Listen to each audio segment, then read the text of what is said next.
11 сентябр президенти ҷумҳурии Тоҷикистон пешвои миллат муҳтарам Эмомалӣ Раҳмон дар ноҳияи Сангор бо роҳбарону фаъолон мулоқоти самимӣ доир намуданд.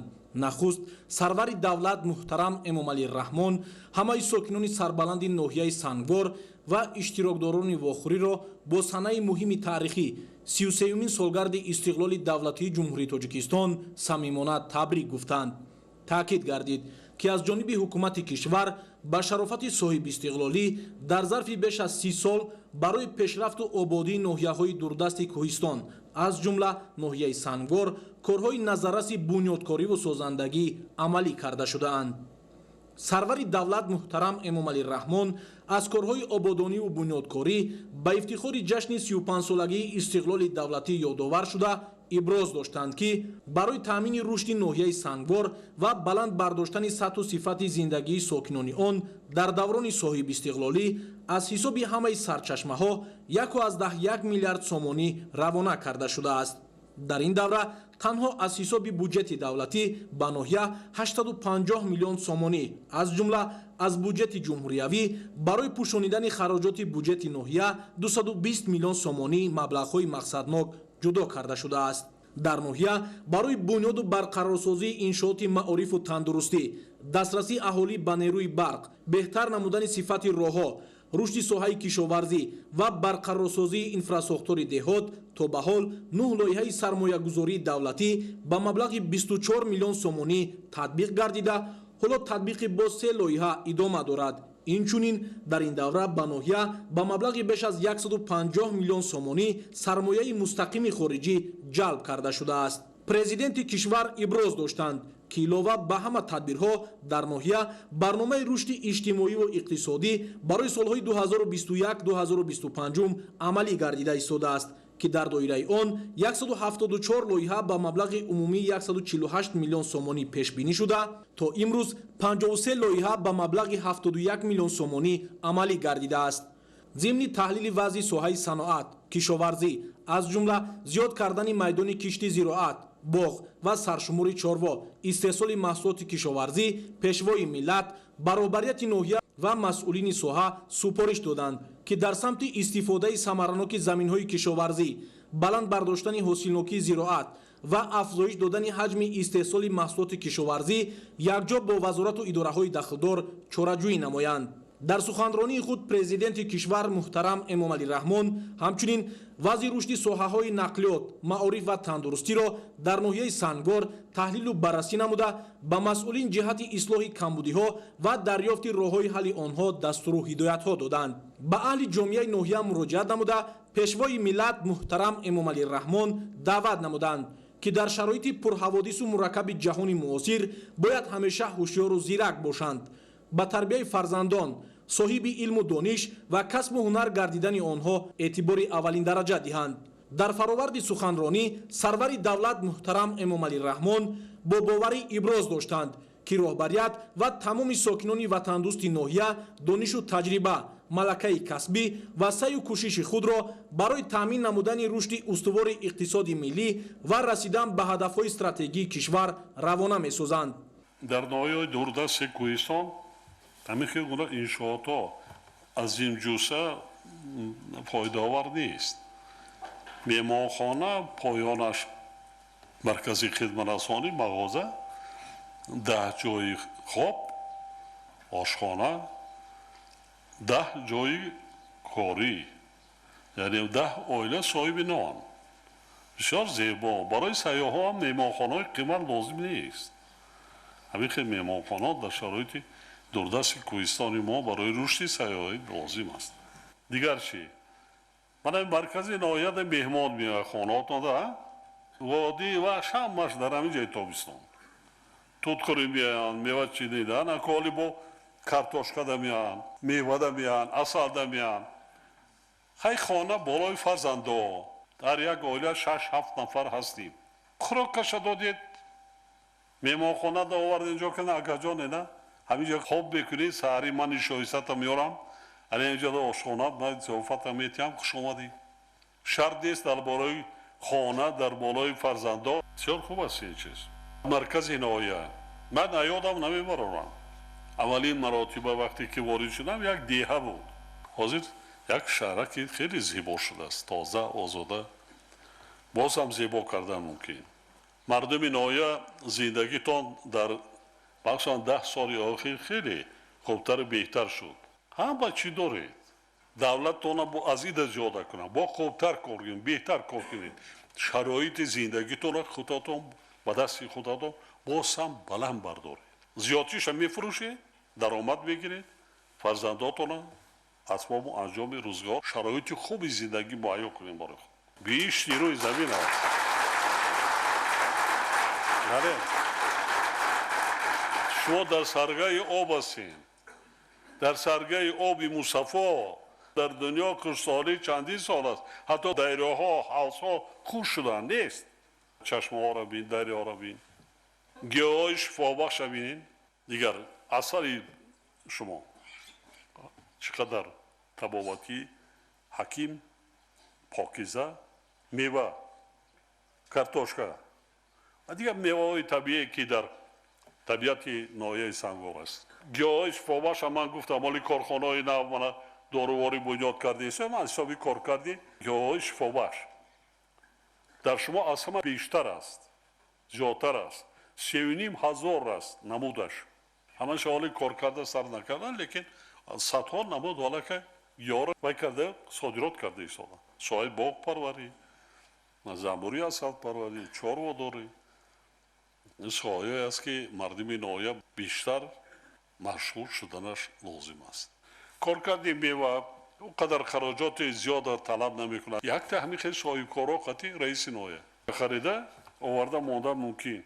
اما خوش هم خوش میکند، آلیچه کویرم چیزی که باشد، سیبم، حتی گشنیج و پیاز سبز خوش میکند، اپاکوف میکند، صادرات میکند که ویران نمیشود. اما نمودش، اما صفتش فقط خوش میشود. این جای کاری میشه سرچشمه درآمد بودجه نایه میشه. همین دایره هایی که میگذارن طلا را شسته میبره. من اجازه دادم شهروندان تاجیکستان از دایره ها شسته گرفتن طلا میگیرند. مرا دایره زرافشانده 8,000 آدم خیلی از مهاجرت برگشتن، از اینجا درآمد بیشتر میگیرن. در دیگر نایه شما مشغول شوید، میگیرید رزقتان را پیدا میکنید زیادتر. خواهید نسپارید. مغازه های وزارت مالیه میخرد از شما، پول میگیرید، نخواهید باشد از شما. کسی از دست شما نمیگیرد. غیر این اولین بار در تاریخ تاجیکستان سال گذشته 500 کیلوگرم این سال من 1 تن اجازه دادم بانک ملی تاجیکستان را که با واسطه تمام بانک ها با مردم طلا فروشند.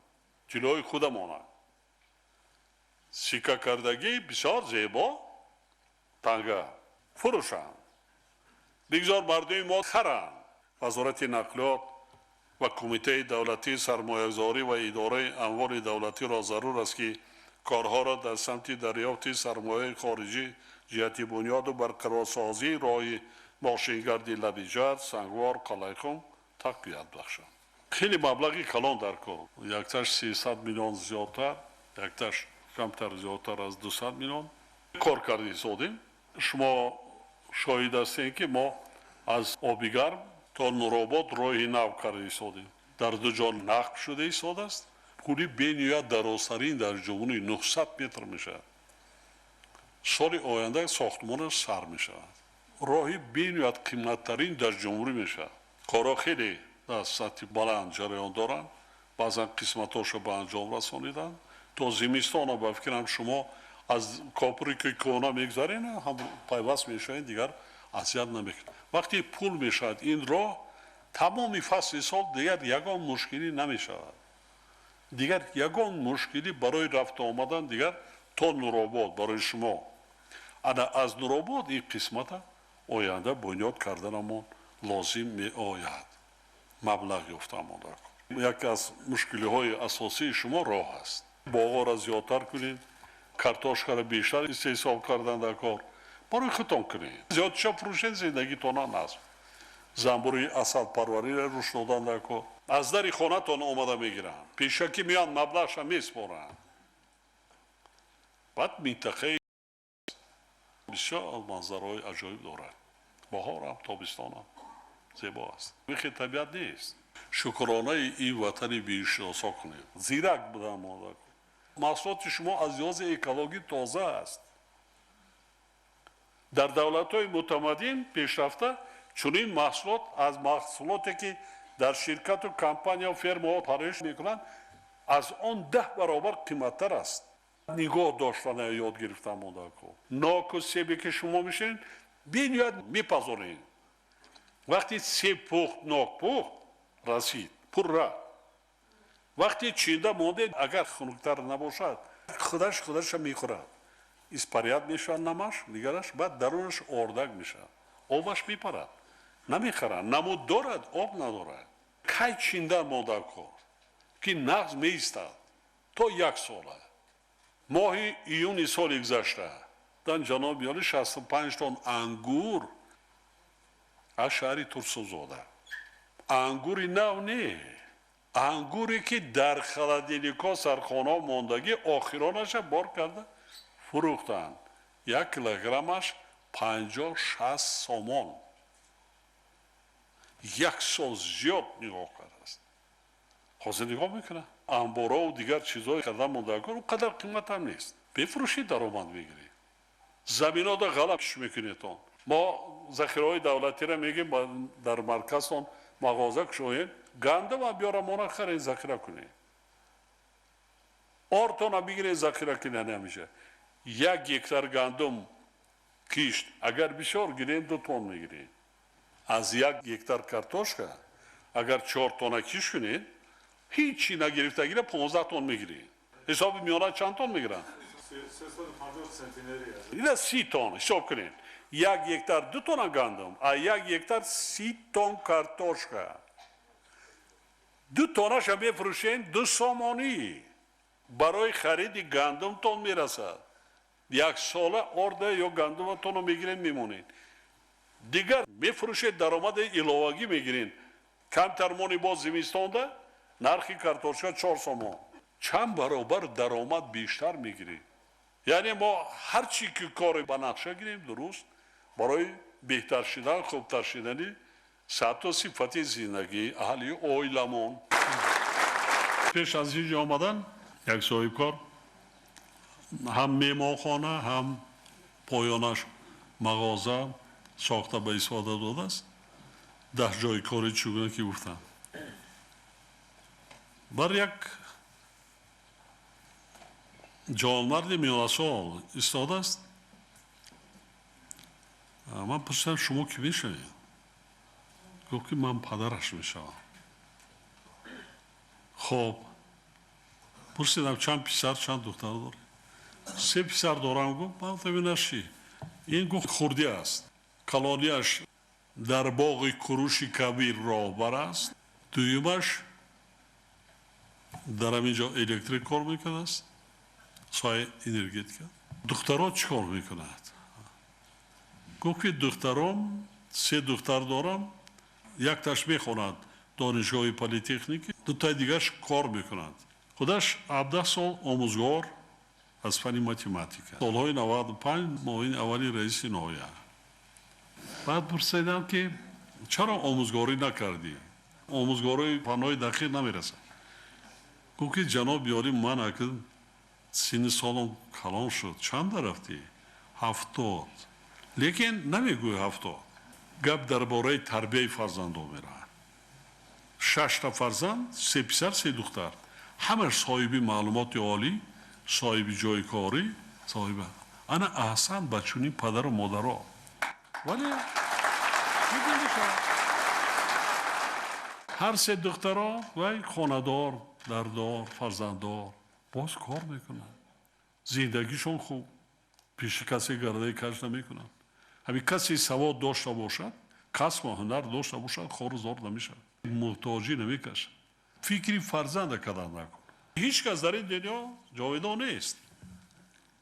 جاودان کی میکند پدر و مادر؟ فرزند اگر به شرطی تربیت کرده باشه. نبیره ابیرو اگر خانواده تربیت کرده باشی کسب و هنر داشته باشن انا نامتان همون نگاه میداره. کدام زمان در سینا رودکی ترسنزاده عینی سعدی حافظ مولانا عبدالرحمن جامی کدام عصرها در چگونه شرایط ایجاد کردند گویا برای ما شما نه ما چونین فرزندا را تربیت کنیم به وای رسانیم که آینده وطنی خودشان صاحبی کرده توانند تا زحمت نکشیم مهنت نکنیم نمیشه دولت داری وطن داری هم همین است نهایت وقتی من تاسیس دادم 13,000 بود حاضر 25,000 دو برابر زیاد شد وقتی من تاسیس دادم بسیاری ها زید بودن که ما ایشو مبلغ داری میکنم من یکم بار آمدم مردم دیده نمیشه همه ما در وقت اینجا بودیم که آیا زنده میمانیم یا نه نه ما آش میگفتیم نه نفقه میگفتیم نه گاز میگفتیم نه برق یک بریدنان میافتیم روزا را دیدیم شکرانه کردم ماندکار خودمون زحمت میکشیم خانه و دری خودمون آباد میکنیم دیدم ببینید از زمین تا آسمان فرق دارد از اون سالهای پیش که سفر میکردم انا خانه و دری هر یک عائله تاجیک همین که باشد تاجیکستان آباد میشود زیبا میشود آب روی ملت میشود با خانه ما شما مهمان میاد از بیرون مهمان آمد یک چی خریداری میکنند سیب است عسل نوک یک میوه خشک است یا که دیگر یک چی همینجا خوراک میخورد پولش میماند جای کار میشه درآمدی ما شما رو افتاده نشویتون هیچگاه در زندگی عصباتون هم خراب نکنید زن و شوهرها زندگی عائلوی خوب داشته باشید با صبر و با تحمل باشید تحملگرا باشید مثلا زنها مادران بانوان تحملگرا باشید مردا را مهربانی کنید من شما را دایم در سیاستم بلند می‌بردارم شرقی هستیم زن در عائله مرد را عزت و احترام میکنند هیچی که هنر نداشته باشین چهره کشاد داشته باشین زبان شیرین داشته باشین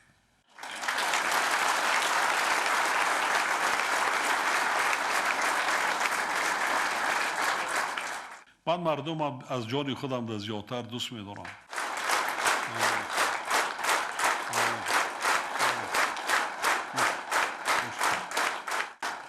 دل می‌خواهد که هر چیز زودتر مشکلات را سبک کنیم نه که پتانسیل اقتصادیمون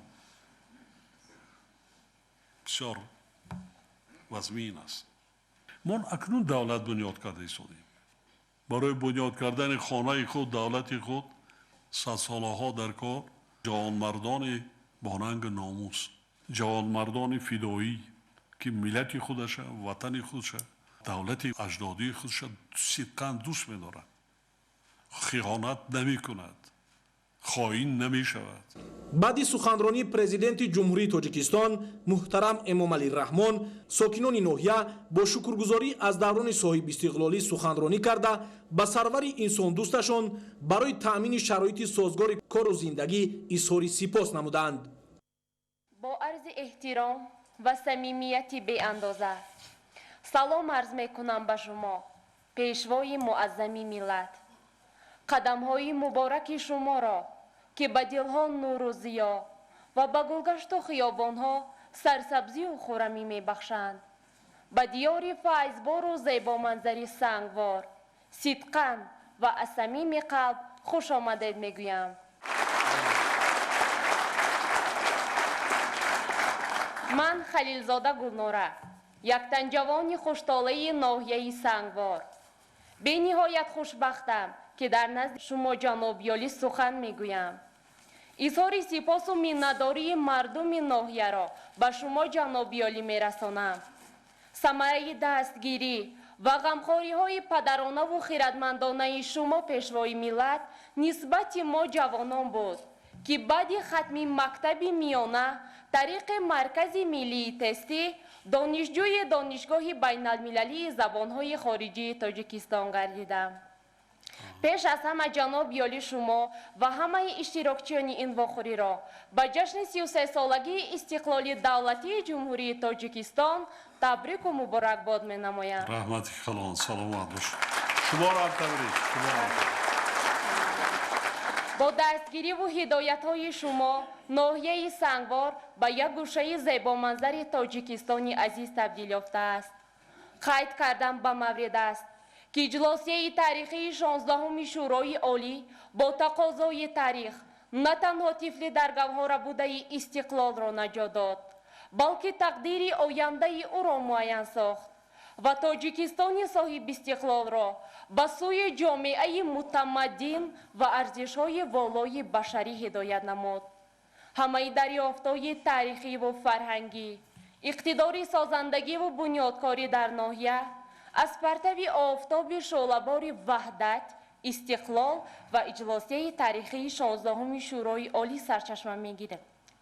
اگر همین روزهای سعید نمی بودند، شاید نام ملت کهن بنیاد تاجیک از صحیفه تاریخ برده میشد. سیمای ناحیه سنگوار از روزهای اول صاحب استقلالی تا به امروز به کلی تغییر یافت. بنیاد ده‌ها بناهای زیبا و زمانوی، خطای آبی نوشاکی، چندین شبکه‌های آبیاری کننده، بنیاد راه‌ها، پل‌های ماشین‌گذر و پیاده‌گذر و از نوسازی صدها کیلومتر خطای برق در حدود ناحیه ثمره استقلال و وحدت ملی است. امروز با قدم مبارک شما جناب عالی با استفاده دادن بنای شعبه معارف، مهمانخانه زمانوی، میدان نشان و مجسمه اسماعیل سامانی، این مجلسگاه زمانوی و تا جشن 35 سالگی استقلال دولتی جمهوری تاجیکستان باز یاده از 80 انشاءات دیگر این نشانه غمخواری و وطن دوستی بی‌نظیر شما جناب عالی می باشد. با دستگیری و کمک‌های غمخوارانه شما 18 خواجگی از آفت طبیعی ضرر دیده دهه یازغند ناحیه صاحب خانه‌های زمانوی می‌گردند. از این رو از فرصت استفاده برده منتداری صمیمانه این مردم را به شما جناب عالی می‌رسانم. مردم ناحیه سنگوار شما را جناب عالی صدقاً دوست می‌دارند. هرچی هست از سروری با ننگ و آر ملت است. سطح خوبی زندگی از مردم با همت است. غیرتی سازندگی هست در نهاد سرورم. سروری ارزنده داشتن افتخار ملت است. بار دیگر به ناحیه سنگوار خوش آمدید جناب عالی. سلامت باشید. کورسی چندم هستی؟ سیوم جناب عالی. حاضر در دانشگاه و دانشکده‌های عالی مملکت قریب 500 نفر جوان دخترانی از ناحیه تحصیل کرده ایستادند. قریب 300 نفر ختم کرده به ناحیه برگشتند. با ادامه دارد. خانه دخترم ناز خونه. همچون رئیس ناحیه برآمد کردی. موفقیت شما. ناز خونه. ناز. سلام و درود صمیمانه به شما اساسگزار صلح و وحدت ملی، پیشوای معظم و محبوب ملت. من قربانزاده شهادت رستم آموزگار. محترم جناب عالی، سخن گفتن در حضور شما برایم افتخار است بزرگ و این لحظه ها که فرصت برایم میسر گردیده است چنین گفتنیم که من دختر کوهستان با هدایت ها و دستگیری های شما جناب عالی بعد ختم مکتب میانه طبق کوتای پرزیدنتی دانشجوی دانشگاه ملی تاجیکستان گردیده سال 2023 فاکولته فیلولوژی تاجیک را اعلی ختم نموده عین حال در مؤسسه تحصیل نمودم آموزگار فن زبان و ادبیات شده کار کرده ایستادم. با تشبث، غمخواری و ابتکار شما جناب عالی از ناحیه دوردست سنگوار بیش از 300 نفر جوان دختران طبق کوتای پرزیدنتی دانشجوی دانشگاه و دانشکده‌های عالی کشور گردیده اکثریت آنها دانشگاه ها را ختم نموده عین حال در ساحه های گوناگون فعالیت نموده ایستادند. تا دوران صاحب استقلالی تحصیل برای دختران یک خواب و خیال بوده است. طبق معلومات‌ها همگی 3 نفر زن با معلومات عالی در حدود ناحیه کار می‌کردند. حالا باشد زیاده از 200 نفر بانوان با معلومات عالی در ساحه معارف، فرهنگ، تندرستی و دیگر سمت‌ها فعالیت دارند. جناب عالی، شما ما دختران کوهستان را مثل که از دل سنگ برون آورده و تا درگاه دانش و معرفت راه گشاده اید. این است بزرگی شما جناب عالی. برای ما دختران کوهستان دستگیری و غمخواری های پیوسته شما جناب عالی از قبیل کوتا های پرزیدنتی، استیپندیه ها، شرایط های خوب تحصیل در دانشگاه و دانشکده ها، شرایط زیست در خوابگاه ها، شرایط ها در جای کار، گرانت های پرزیدنتی، آموزش زبان های خارجی و دیگر امکانیت های زمانی صاحب استقلالی تحفه بی‌نظیر است.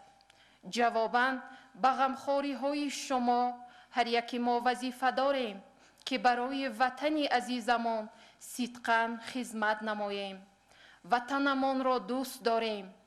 در جهان پرپیچ و تاب موقع سیاسی تاجیکستان عزیز را خوب دانیم و حمایت کرده توانیم، زیرا که نسل آینده تاجیک و استواری ملت ما از امروز ما وابسته است.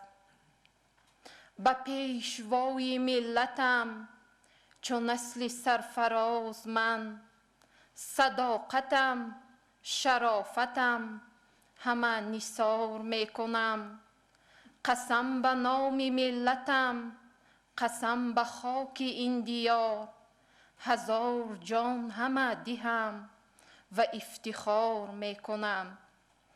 خوشبخت و سرفراز و افتخارمندیم از شما برین سروری مشفق و غمخوار. سربلند و سعادتمند باشید. بار دیگر محترم جناب عالی، تشریف شما را از نام مردم ناحیه صمیمانه شادباش میگویم. خوش آمدید. پدر و مادری که شما را تولد کرده است، تربیت کرده است، یک جان تشکر. سلامت باشید.